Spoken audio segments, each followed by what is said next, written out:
I want you to think about a very specific kind of quiet frustration. Okay.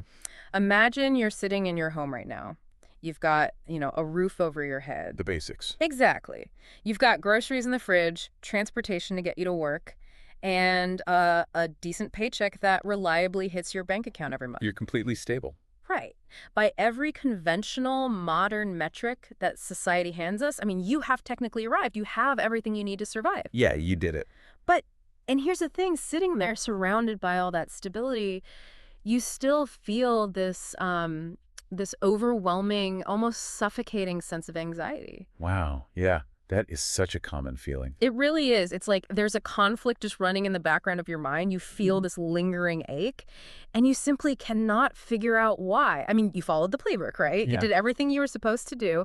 So why does your day-to-day experience just feel so wrong? It is, honestly, it's the defining paradox of the modern era, isn't it? Yeah. Like, the external landscape of your life projects absolute stability and success, but your internal landscape is just entirely chaotic. Oh, totally. You're fully equipped for survival, yet you are just profoundly exhausted by the actual act of living. Exactly. And that underlying exhaustion, that's really the core of what we are digging into today. Right. So for this deep dive, we are exploring a really deeply thought-provoking essay. It's from 2019 by a writer named Zhu Seng, and it's titled Uselessness Has Great Use.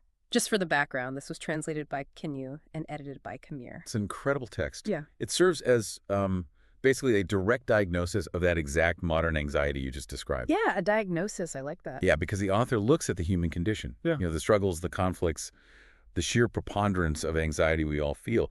And he essentially concludes that our entire societal compass is pointing in the wrong direction. Completely backwards. Exactly. And that's really the mission for our deep dive today. We want to take our socially accepted understanding of what is quote-unquote useful versus what is useless and just completely invert it. Flip it on its head. Right. We're going to explore the author's central argument, which is that dedicating your life to chasing what society deems useful might actually be the root cause of your misery. Which is a heavy thought. It is. Okay, let's unpack this because to understand why we are so anxious, we first have to fundamentally redefine the things we are constantly told to value. Right, the definitions are everything here. Yeah, and Su Feng's definitions are basically the absolute antithesis of modern hustle culture. They really are. I mean, he categorizes the useful things as, well, money, power, fame, gain, and carnal pleasure. The tangible stuff. Exactly. These are the tangible metrics. This is what you put on a resume, right? Right, or what you flash on Instagram. Yes, what you display on social media. It's what drives the global economy. Society explicitly tells you over and over that acquiring these specific things is the literal definition of a well-spent life. Right, but then, and this is where he hooks you, he presents his list of the useless things. Yeah. He defines the useless as beliefs, ideals, faith, morals, and integrity. Which sounds crazy at first. It does. When you first read that, it sounds incredibly cynical, right? Like, why would you call integrity useless? Right, but he's making a point. Exactly. He is actually holding up a mirror to how the secular world truly treats these concepts. I mean, in a hyper-competitive, profit-driven environment, an ideal doesn't pay your mortgage. No, it doesn't. Having strong morals doesn't automatically secure you a luxury car or a promotion, so the market essentially writes them off as completely useless. It is a very pragmatic observation of human behavior. Yeah. The secular world views basically anything that doesn't yield an immediate material dividend as a waste of time. The total waste. Right. But the text proposes this really critical formula. It says that if you have your basic physical needs met, food, clothing, shelter. The survival baseline. Yeah, exactly. If you have that baseline, but you are still just drowning in misery, it is a direct result of pouring all your energy into the useful while completely starving the useless. I was actually trying to visualize the mechanics of this for you, the listener, and I thought of a computer. Oh, okay. Like the useful things, the wealth, the status, the power, that is all the hardware. It's a physical machine. Right. It's the massive high-definition monitor. It's the expensive, shiny casing. It's the literal, tangible stuff that everyone can see and, be impressed by when they walk into your office. That makes a lot of sense. And let's actually push that analogy further. Okay. Yeah. If the money and the power are the hardware, then the useless things, The morals, the faith, the integrity, they serve as the operating system. Oh, I love that. Right. They are the invisible code running silently beneath the surface. And the reality of any computer system is that if you neglect the operating system, the quality of your hardware is entirely irrelevant. It literally doesn't matter how expensive the screen is. Exactly. Without that invisible code directing the flow of energy, your incredibly expensive machine is just, it's just a heavy, frustrating brick sitting on your desk. It just crashes. Yeah. I mean, it has all the power in the world, but it doesn't know how to process anything. Precisely. And this highlights a really crucial distinction made in the text. The author argues that useful things are strictly mechanisms for survival. Survival. Whereas the useless things are the mechanisms for actual life. Wow. Survival versus life. That fundamentally shifts how we evaluate our daily choices, doesn't it? It changes the whole game. Because you can spend, 80 hours a week accumulating the absolute best hardware to ensure your survival, but existing just isn't the same as living. Not at all. And this leads right into, I think, the most intense part of the essay. If these useful things are meant to ensure our survival, why does Suofeng argue that pursuing them actually engineers our destruction? Right, the paradox. Yeah. He introduces this incredible, almost paradoxical quote. He says, "By the existence of things we profit, by the non-existence of things we are served." That is just a profound philosophical framing. It really is. I mean, think about the architecture of a room. Okay. The walls, the floor, the ceiling, the actual material existence of the room, they provide the structure. Right, the physical boundaries. Yeah, you profit from their existence because they hold the roof up, they keep the rain out. Yeah. But it is the empty space inside the room, the non-existence of material, that actually serves you. Oh, wow. Right? Because the empty space is where you live, it's where you breathe, it's where you actually move around. So if we apply that back to our lives, the money and the game, they are the walls. They provide a boundary, a kind of structural profit. But the integrity and the ideals, those are the empty space. They are what allow you to actually inhabit your life. And when a person becomes obsessed solely with the walls, with accumulating those useful physical materials, the space inside begins to shrink. The walls close in on you. They do. The text points out that dedicating yourself entirely to the pursuit of money, power, and fame inevitably breeds these incredibly dark, destructive behaviors. It leads to the bad stuff. Right. It leads to fighting, depriving others, robbing, envying, and just constantly complaining. Which, I mean, that makes logical sense, right? Material things are inherently finite. Yes, there's only so much to go around. Exactly. So if my entire worldview is based on acquiring power and wealth and those resources are limited, I am essentially forced into a zero-sum game. You have to win, which means someone else has to lose. Right. I have to view you as a threat. I have to outmaneuver you or take from you just to secure my own survival. The pursuit itself necessitates conflict. It basically manufactures a constant state of threat. And to illustrate where that perpetual conflict ultimately ends, the author provides a very stark list of outcomes. Yeah, that's pretty dark. He looks at people who have reached the absolute pinnacle of useful accumulation, and he notes how frequently their lives end in absolute disaster. It's a really grim list. I mean, he points out that historically and culturally, we constantly see the rich dying violently. We see the powerful being in prison, the famous committing suicide, and attractive celebrities being relentlessly betrayed and bullied. It's essentially a catalog of tragedy connected directly to success. It is. But wait a minute. I have to push back on this a little bit on behalf of anyone listening who is, currently grinding for a promotion or just trying to save up for a better life. Yeah, sure, yeah. Play devil's advocate. Isn't it just fundamental human nature to gather resources? We need to protect ourselves and our families. Oh, of course we do. So is the author genuinely arguing that simply wanting financial security or wanting to be recognized for your hard work is a guaranteed one-way ticket to prison or a violent death? What's fascinating here is that the text is not actually condemning the material resources themselves. Okay. The fatal flaw isn't the mere possession of a bank account or having a luxury car.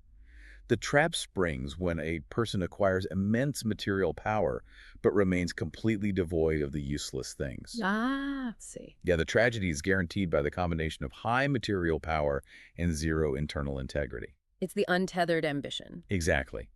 Let's look at the actual mechanisms behind that grim list we just talked about. Yeah. Why do the powerful end up imprisoned? Right. Well, because when you have immense power, but you lack the internal restraint of morals, your operating system is missing, so there's nothing stopping you from overreaching. You just keep pushing. Right. You exploit others, and eventually that triggers a societal immune response against you. People push back. That makes total sense. And why are the famous betrayed? Because fame naturally attracts opportunistic people. Oh, yeah. The hangers-on. Exactly. And without the deep internal ideals necessary to filter out those bad actors, you were just surrounded by parasites. So the material wealth, without the spiritual grounding, basically turns your life into a lightning rod for disaster. That's a perfect way to put it. Okay, that brings us to, I think, the most practical question of this whole deep dive. Right. If chasing the useful actively draws us into this chaotic vortex of betrayal and anxiety, how exactly do the useless things protect us? Right. What's the shield? Yeah, what is the actual mechanism of that defense? Because the essay breaks this down beautifully into very specific categories, and it starts with faith. Yes. The author frames faith not just as a comforting thought, but as a critical navigation system. Like a compass. Exactly. He uses the metaphor of navigating a ship. The secular world with its endless pursuit of profit, its social media outrage, its competitive frenzy, it's a vortex. A whirlpool. Right. It is a whirlpool actively trying to pull you under. Yeah. And faith acts as the rudder. It allows you to steer clear of the hidden reefs that wreck people who are just blindly rushing forward for material gain. And he gets incredibly specific about how that rudder works during hard times, right? Because we all face setbacks, we all face confusing circumstances. We do. But the text argues that having faith literally stops you from making destructive, impulsive choices when you are hurting. It's a safety mechanism. Exactly. It prevents you from committing illegal acts or turning to drugs or engaging in exploited behaviors like scamming others or even just associating with evil influences. Which is an incredibly grounding way to look at it. Yeah. Because we often treat faith or belief as this very abstract, ethereal concept. Right, like it's just in the clouds. Yeah, but the text argues it is actually a highly functional safety brake. Yeah. By simply preventing you from making that one catastrophic, desperate decision when you lose your job or you face a crisis, it is literally saving your life from disaster. Wow. And from faith, the text naturally progresses into ideals. If faith is the brake pedal, ideals seem to be the steering wheel. The author says that having clear ideals brightens the mind. It cuts through the fog, reduces nonsensical actions and words, and establishes this deep self-discipline. Because ideals provide a cognitive filter. A filter, right. Yeah. If you do not have an internal ideal guiding you, you are entirely reactive to your environment. You're just bouncing off things. Exactly. You will get pulled into every petty argument, every workplace drama, and every foolish pursuit that crosses your path. Just because they're there. Right. Simply because you have no framework to determine what is actually worth your time. So you avoid the company of troublesome people because your ideals naturally diverge from their path. You don't even have to fight them, really. No, not at all. You are just operating on a completely different frequency, and that internal clarity leads directly to virtue. The text states that people of virtue can remain calm and completely at ease. They aren't anxious about acquiring wealth, and they aren't paralyzed by the fear of poverty. They are, as the author puts it, content with the rules of Tao. Which is a phrase that requires a bit of unpacking, just based on how the author uses it here. Yeah, let's get into that. In the context of this essay, the rules of Tao represent the underlying natural order of reality. It's the grand law of cause and effect that we've been discussing. Okay. If you build a life entirely on greed, the rule of Tao dictates that it will eventually collapse under the weight of conflict. It's inevitable. Right. A person of virtue understands this natural rhythm. They aren't fighting against the current of reality just to hoard temporary treasures. They're swimming with the current. Yes, they are aligning themselves with the long-term flow of life. So they can enjoy their existence anywhere, regardless of their material status. Here's where it gets really interesting for me. When you look at how faith, ideals, and virtue interact, you realize the author's definition of useless is actually the ultimate, brutally practical survival tool. It really is. It's like an invisible suit of armor. Morals and integrity, they don't buy you the luxury car, right? Nope. But they protect you from the psychological rot and from the terrible, impulsive choices that lead to actual ruin. And if we look closely at that armor analogy, it's important to note that the armor doesn't remove you from the battlefield. Oh, that's a good point. You're still in the world. Exactly. You still have to exist in a difficult world. Yeah. What the armor changes is your vulnerability to the weapons being swung at you. Right. The author emphasizes this resilience, using some really vivid imagery from the natural world to describe people of quality and integrity. He writes, "Evergreen trees fight severe cold, smiling faces pull through midsummer." And my absolute favorite line in the entire text is right here. Born in a valley, do not refuse to bloom because you have no audience. Cultivate virtue and morality. Do not change integrity for hardship. It's beautiful. That concept of blooming without an audience, I mean, it completely dismantles our modern obsession with visibility. It is the ultimate rejection of the useful metric of fame. Yes. Because in a society that demands everything be monetized, filmed, and validated by onlookers. Pixar, it didn't happen, right? Exactly. In that world, blooming in a valley is an act of profound self-sufficiency. It means your integrity is not performative. You aren't putting on a show. Right. You are not cultivating morals so that society will applaud you and reward you with status. You are doing it simply because it is who you are. You maintain your integrity even when it's freezing, even when you're suffering a temporary loss, and especially when absolutely no one is watching. That's the hardest part. It is, because the second you compromise your integrity just to escape a hardship or gain a quick advantage, you crack your own armor. You do. You essentially invite the disaster in. And that brings us to, I think, the most perplexing question raised by the entire text. Okay, what's that? Well, the math here is incredibly straightforward, right? Right. Chasing the useful generates endless conflict, anxiety, and eventual disaster. Cultivating the useless generates internal peace, discipline, and an invisible shield against tragedy. The equation is clear. So why, when the equation is that clear, does almost everyone continue to choose the path of pain? Right. Why do we keep buying the shiny hardware and intentionally deleting the operating system? The author's diagnosis is really sharp here and pretty unsparing. He states that the vast majority of humanity is fundamentally myopic. Short-sighted. Extremely. We are basically incapable of seeing past the tips of our noses. It is a total crisis of short-sightedness. The text argues that people are entirely consumed by short-term interests. Right, the immediate payoff. Yeah. We are so terrified of suffering even a temporary loss or falling behind our peers that we demand our material wealth immediately.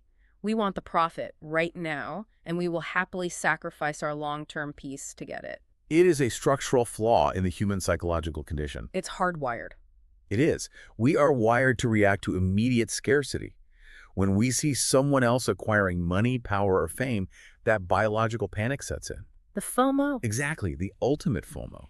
We abandon our morals to secure our piece of the pie, completely failing to calculate the long-term, disastrous cost of that betrayal. And because of that hardwired myopia, the text arrives at a very heavy, almost fatalistic prediction. Yeah, it gets bleak. It does. The author observes that human society has always operated this way in the past. It is operating this way right now, and it will remain this way in the future. It's a cycle. Yeah. The worries, the pains, the anxieties, and the disasters, they will forever accompany humanity. It will never change. Well, he does offer one caveat. Right, one small opening. He says this cycle of tragedy will continue forever, unless Tao has other plans. Unless the fundamental underlying flow of reality shifts in a way that we just can't predict. Right. But assuming that grand shift doesn't happen tomorrow, the author's final conclusion to the essay is incredibly striking. Faced with an entire global society blindly chasing its own destruction, he writes, "Knowing this, I can only watch with cold eyes." If we connect this to the bigger picture, that phrase, watch with cold eyes, it really reveals the true purpose of the essay. How so? The author is not drafting a manifesto for a utopian revolution. Right. He is not trying to organize a massive political movement to force society to abandon its greed. He isn't trying to save the world. No, because he recognizes that you literally cannot force an entire myopic species to suddenly see the long-term horizon. It's impossible. Right. What he's advocating for is deeply personal liberation. The coal eyes do not represent apathy or cruelty. They aren't mean eyes. Exactly. They represent the detachment necessary for self-preservation. Once you understand the lethal trap of the useful, the only rational response is to step out of the frantic race. Just walk away. Cultivate your own internal useless armor and simply observe the chaotic machinery of the world without letting it drag you into its gears. You stop fighting the vortex and you just step out of the water. Yes. You accept that the world will do what the world will do, but you absolutely refuse to let it dictate your internal landscape. Exactly.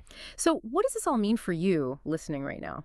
Let's trace the path we've walked today. Okay. We started by looking at that quiet, suffocating anxiety, the paradox of having everything you need to survive, yet feeling completely hollow. A modern condition. Right. And we've learned that this ache isn't a malfunction. It is the natural consequence of a society that has its definitions backwards.